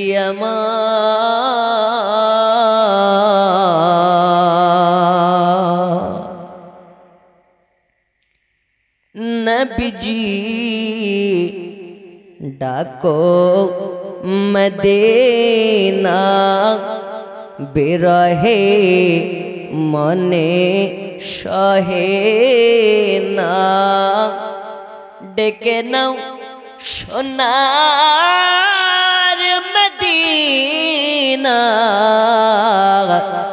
মনেতে কত বাসনা ইয়া নবী সালাম আলাইকা ইয়া রাসূল সালাম আলাইকা ইয়া হাবিব সালাম আলাইকা সালাওয়াতুল্লাহ আলাইকা আসসালাতু ওয়াসসালামু আলাইকা عليك رسول الله الصلاة والسلام عليك يا حبيب الله الصلاة والسلام عليك يا نبي الله وعلى آلك وصحبك سفينا يوم الجزاء بلغ الأولى بكماله كشف الضجى بجماله حسنت جميع خصاله صلى عليه وآله জন্ম আমার নবীর যুগে হলে কেমন হতো জন্ম আমার নবীর যুগে হলে কেমন হতো দুই নয়নে রাসূল পাক দেখিলে কেমন হতো জন্ম আমার নবীর যুগে হলে কেমন হতো জোরে বলো سبحان الله আচ্ছা ভালো হতো না খারাপ হতো নবীকে যারা দেখেছে তারা জান্নাতি হয়ে গেছে এজন্য বলতেছে আসতো ভেসে হাজিরাতে বেলালের মধুর জান যে জানে ছিল এমনই প্রেম মুগ্ধ রহমান আসতো ভেসে হাজিরাতে বেলালের মধুর জান যে জানে ছিল এমনই প্রেম মুগ্ধ রহমান দয়াল নবীর পিছে নামাজ পড়লে কেমন আর জোরে দয়াল নবীর পিছে নামাজ পড়লে কেমন হতো দুই নয়নে রসূল পাক দেখিলে কেমন, দুই নয়নে রসূল পাক দেখিলে কেমন হতো, জন্ম আমার নবীর যুগে হলে কেমন হলে কেমন, হতো, দিনই কত আলোচনায় থাকতাম আমি অধম, সামনে রসূল পাক হতো, পাশে সাহাবাগণ, আবু বকর ওমর ওসমান আলীর সঙ্গী কেমন, আরো জোরে সঙ্গী কেমন হতো, জন্ম আমার নবীর যুগে হলে কেমন হতো, হলে কেমন। কেমন সুবহানাল্লাহ কবে হাম দেখি। এই দেখুন রাত্রি 12:30, আল্লাহ তাআলা বলেন রাত যত গভীর হয় আল্লাহ তত বান্দাদের নিকট হয়। রাত যত গভীর আল্লাহ তত বান্দাদের নিকট। বন্ধু আমার আগে যাব না, দুইটা আপনাদেরকে মশলার কথা বলেছিলাম, মশলাটা বলে দিই। সুগার হবে না, কিয়ামত পর্যন্ত হবে না, আর যদি হয়েও যায় আল্লাহর কসম করে বলি আপনি আমল করতে পারলে সুগার ভালো হয়ে যাবে। বলবো কারা কারা শুনবেন না একটু হাত তোলেন। শুনবেন না? এই দেখেন ও শুনবে না, চাচা আমার শুনবে না। জি আসলে এটা হয়ে গেছে। রাত্রিবেলা হুজুর বলেছে সুদ খাওয়া হারাম। এখন সকালবেলার বউকে বলছে কাল থেকে ঘোষকে মানা করে দিবি, দুধ নিবি না। তো কেন? হুজুর বলে গেছে দুধ খাওয়া হারাম। কথা বুঝছেন না? এটা একটা সুন্দর অ্যাক্সিডেন্ট। আসলে বলে কি আর শুনে কি। যাই হোক, রাসূল করিম সাল্লাল্লাহু আলাইহি ওয়াসাল্লাম বলেছেন কিয়ামতের আগে এমন কিছু রোগ আসবে যেগুলো কিয়ামতের আলামত। কিসের আলামত? কিয়ামতের আলামত। সুগার একটা এমন রোগ যে ঘরে খাবার থেকেও আপনাকে না খেয়ে মরতে হয়। মরতে হয় না? ওর জি লালাই গো মিষ্টি খাওয়ার জন্য, দেখে লাল পড়ে যাক সমস্যা নাই, কিন্তু খেতে পারবি না। আল্লাহ বলছে যখন দুনিয়াতে হালাল হারামকে মিশ্রিত করে দেয় আল্লাহ তখন খাবার থেকেও মানুষকে খেতে দেয় না। বাঁচার উপায় কি? রাসূল করিম সাল্লাল্লাহু আলাইহি ওয়াসাল্লাম বলেন দিনে আল্লাহ তাআলা আমাদের জন্য পাঞ্জেগানা 5 ওয়াক্ত নামাজকে ফরজ করেছেন। এই 5 ওয়াক্ত নামাজ পড়ার আগে আমরা লোটাতে করে ওযু করি।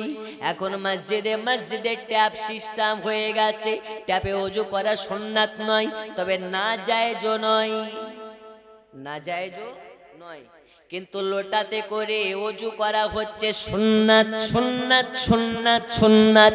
পানি অপচয় করা যাবে না। লোটাতে করে পানি, আপনার কিনা লোটাতে পানি নিয়ে ওযু করলে পানি কম খরচ হবে আর সুন্নাতটাও পালন হয়ে যাবে। তাহলে লোটা দরকার আছে না নেই? আছে। রাসূল করিম বলেছেন ওযু করার পরে লোটাতে যেটুক পানি বেঁচে যায় আমাদের মা খালারা কি করে ওই পানিটা পায়ে ঢেলে দেয়। হ্যাঁ, যেটুক পানি বাঁচলো সব করে পায়ে ঢেলে দেয়, দেয় না? আপনি জানেন ওই পানিটার বরকত কতটা? রাসূল করিম বললেন যদি ওই পানিটা পশ্চিম সোজা তাকিয়ে দাঁড়িয়ে দাঁড়িয়ে 3 বারে 3 নিঃশ্বাসে পান করে আল্লাহ তার 41 রকমের রোগকে ভালো করে দেবে এবং নতুন কোন রোগ তাকে আক্রান্ত করতে পারবে না। আপনি 5 ওয়াক্ত নামাজ পড়েন আর এই আমলটা করেন আর 111 বার করে দরুদ শরীফ পাঠ করেন, ওয়াল্লাহি আল্লাহর কসম দেখবেন আপনার রোগবালা শরীর থেকে সব আস্তে আস্তে চলে যাচ্ছে। আর সর্দি আর জ্বর, এই দুটা জিনিস যদি বেশি বেশি হয় তো ভাববেন আল্লাহ আপনাকে ভালোবাসে। কারণ আল্লাহ পাক বলেছেন যাদের ঘন ঘন সর্দি জ্বর হয় আল্লাহর রহমত তাদের প্রতি বেশি বেশি হয়। জোরে বলুন সুবহানাল্লাহ। তাই সর্দি জ্বরকে অ্যাভয়েড করার চেষ্টা করবেন না, সর্দি জ্বর খুব ভালো জিনিস। আল্লাহ তাআলা আমাদের সকলকে সঠিক পথের পথিক বানিয়ে দিন। জোরে বলুন আমিন। রাত্রি 12:30 ওভার হয়ে গেছে, আর আগে যাচ্ছি না, আপনাদেরকে কষ্ট দিলাম। আর যদি কষ্ট পেয়ে থাকেন খোদার ওয়াস্তে রাসূল পাকের মহাব্বতে ক্ষমা নজরে দেখবেন। জি, আল্লাহ তাআলা আপনাদের হায়াত যদি রাখেন আগামীতে দেখা হবে, আর কোনো জালসাতে দেখা হবে। আজকে এই মাহফিলে হঠাৎ করে আপনাদের সাথে দেখা হবে আমি আগে কোনোদিন ভাবতে পারিনি, তবে দেখা করার পর খুব ভালো লাগলো যে না, এইখানকার মানুষ সব কটা আশিকে রাসূল। হয়তো গ্রামের মানুষ সবাই আসেনি, যে কটা এসছে এরা মৌলবীর কিন্তু ইজ্জতের কোনো কমতি রাখেনি। যদি একটা পালিয়ে যায় তাহলে কেমন ফাঁকা ফাঁকা লাগে, সেরকমটাও কিছু নয়। আপনারা শেষ পর্যন্ত বসে আছেন, খুব ভালো লাগলো। আল্লাহ আপনাদের সকলকে জানো আশিকে নবী হিসাবে কবুল করে নেয়। জোরে বলুন আমিন। তবে একটা কথা বলি, মরার আগা পর্যন্ত সুন্নি হয়ে মরার চেষ্টা করবেন। এই মোবাইলের যুগে ফোন আসার পরে অনেক ফিতনা সৃষ্টি হচ্ছে না? সারা জীবন ও হাত বাঁধলো নাভি বরাবর, এখন আবার বাচ্চা মেয়ে ছেলের মতন বুকের উপর। বলছে তুই কোথায় পেলি? তো বলছে দেখেছি বাংলাদেশের কাজ্জাব আব্দুর রাজ্জাক বলেছে। কোথায় পেলি? তো বুখারীর হাদিস পেয়েছি। আচ্ছা, বুখারী যদি অতই বোঝা সম্ভব হবে তাহলে মাদ্রাসাতে 12-13 বছর পরের বাড়ির খাওয়া আর 1 কিলো ডালে 1 কুইন্টাল পানি মিশ্রিত ডালের ভাত খেয়ে 12 বছর কষ্ট করার প্রয়োজন হয় মাদ্রাসাতে গিয়ে? একটু হ্যাঁ না বলুন, হয়? अरे बुखारी को समझने के लिए कितना बड़े बड़े का बुखार हो गया। তোমার মতন চারানার সৌদি থেকে কাজ করে এসে চারানার ফুটপাতে ছেলে এসে বুখারি বুখারি করো, তোমার মতন বেশরম আর কে আছে? বুখারি বুঝতে গিয়ে মৌলবীদের জ্বর হয়ে যায়, আর ও চারানার মৌলবী আপনার চারানার সৌদি খাটক হয়ে বলছে বুখারি বুখারি। লজ্জার বিষয়। রাসূল করিম বলেছেন একটা এমন সময় আসবে ঘরে ঘরে মৌলবি তৈরি হয়ে যাবে। কি হয়ে যাবে? মৌলবি হয়ে যাবে। যেমন এখন সবাই ঘরে ঘরে মৌলবি, বুখারী বুখারী করে, মিশকাত করে। আচ্ছা, ঈদে মিলাদুন নবী নিয়ে এখন অনেকে অনেক রকম কথা বলছে, করা যাবে না, হারাম, না জায়েজ, এই জায়েজ ওই জায়েজ, কিন্তু আজ পর্যন্ত কেউ দলিল দিতে পারেনি, কিয়ামত পর্যন্ত না জায়েজের দলিল দিতে পারবে না। আহলে সুন্নাত ওয়াল জামাতের মান্যকারী ব্যক্তিদের কাছে একাধিক দলিল আছে ঈদে মিলাদুন নবী জায়েজ, তাই জায়েজের পক্ষে থাকুন ইনশাআল্লাহ। আজিজ আগামীতে আসলে দেখা হবে, সাক্ষাৎ হবে। বিদায় নিচ্ছি এখান থেকে। সকলে ভালো থাকবেন, সুস্থ থাকবেন। কোন গজল? আচ্ছা, এখন ভোজপুরি গরম তোর আওয়াজ নেই। আচ্ছা, মোহাব্বতে বলুন সুবহানাল্লাহ, আরো জোরে সুবহানাল্লাহ।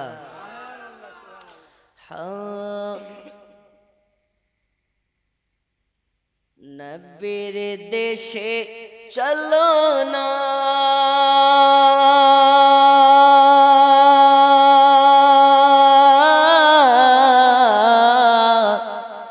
জিয়ারতে ওই মদিনা, স্বপ্নে আমি দেখি সোনার মদিনা। এখন নবীর মদিনা দেখতে হলে শুধু নবীর দেওয়ানা করলে হবে না, ফজরের নামাজ পড়ার দরকার আছে না নাই? পড়বেন তো ইনশাআল্লাহ? আচ্ছা, আপনি ইমাম সাহেব নাকি? আচ্ছা, আপনি ইমাম ইনি মুয়াজ্জিন। আচ্ছা, মানে ভালো হবে যারা মুখস্থ আছে ওর পেছনে কে কে নামাজ পড়ে। জি, তাহলে তো আপনারে ভালো, আপনি উঠবেন না, ঘুম মারবেন, সমস্যা কি? ঠিক কি না? ও আসে না, আবার দেখবেন যেদিন ও ঘুম মারবে সেদিন দেখা যাচ্ছে একজন কোন কানা চলে এসছে, দেওয়ার চাকরিটাই চলে গেল। আল্লাহ তোমার কাবা ঘর রেখো আমায় মেহমান করে, কত হাজিরা সব তপ করে, আমার যাওয়া হলো না, স্বপ্নে আমি দেখি সোনার মদিনা, নবীর দেশে চলো না।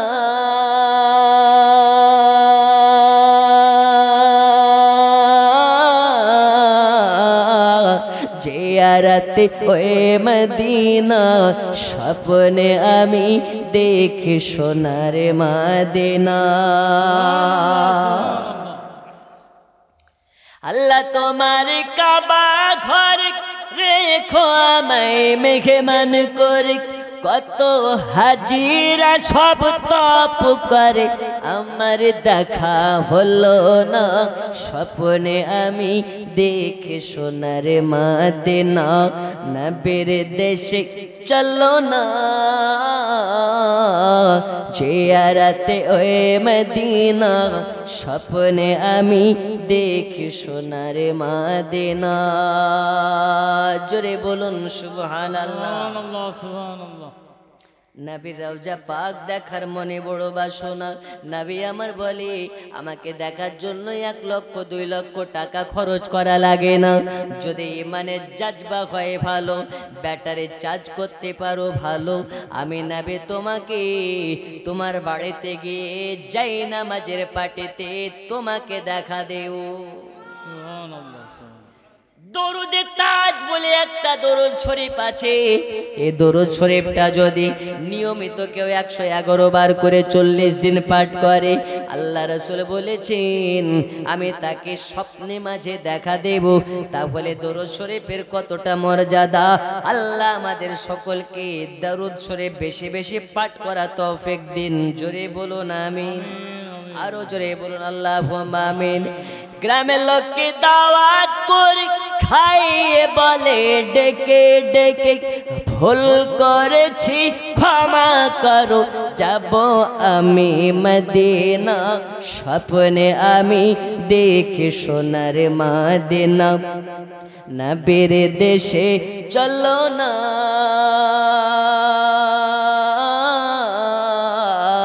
জিয়ারতে ওই মদিনা, স্বপ্নে আমি দেখি সোনার মদিনা। আল্লাহ আমাদের সকলকে মদিনা নসিব করে দিন। জোরে বলুন আমিন। আমরা সকলে নবীর প্রেমের ভিখারি, এই প্রেমের ভিখারি হিসাবে যেন কবুল করে নেয়, এজন্য কবি লিখতেছে, আমি তোমার প্রেমের ভিখারি ইয়া রাসূলুল্লাহ, আমি তোমার প্রেমের ভিখারি, পড়ুন ইয়া রাসূলুল্লাহ ইয়া হাবিবাল্লাহ, আমি তোমার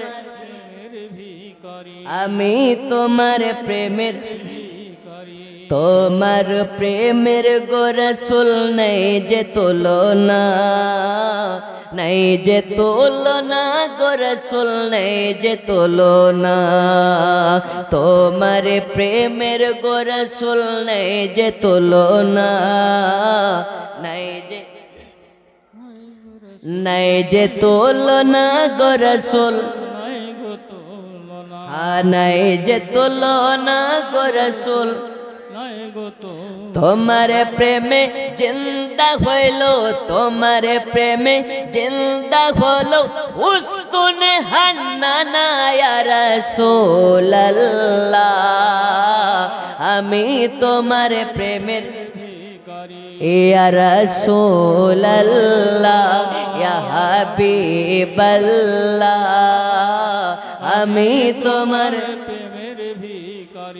আমি তোমার প্রেমের তোমার প্রেমেতে আমার কলিজা আঙ্গার, কলিজা আঙ্গার গো রাসূল কলিজা আঙ্গার, দেখা দিয়ে শান্ত করো, দেখা দিয়ে শান্ত করো, সাকিয়ে কাও সারে ইয়া রাসূলুল্লাহ, আমি তোমার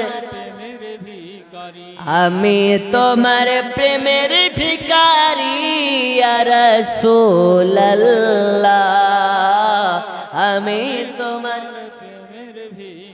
আমি তোমার প্রেমের ভিখারি ইয়া রাসূলুল্লাহ আমি তোমার প্রেমের ভিখারি। আল্লাহ তাআলা আমাদের সকলকে কবুল করে নিন। এখান থেকে আমার বক্তব্য রীতি ঘোষণা দিচ্ছি। সকলে ভালো থাকবেন, সুস্থ থাকবেন। বলার ও ভাষার মাধ্যমে ভুল ত্রুটি আমি আবু তাহির রাজবি ক্ষমা প্রার্থী। যে কোনো বিষয়ে আমার সঙ্গে যোগাযোগ করতে পারেন। আমার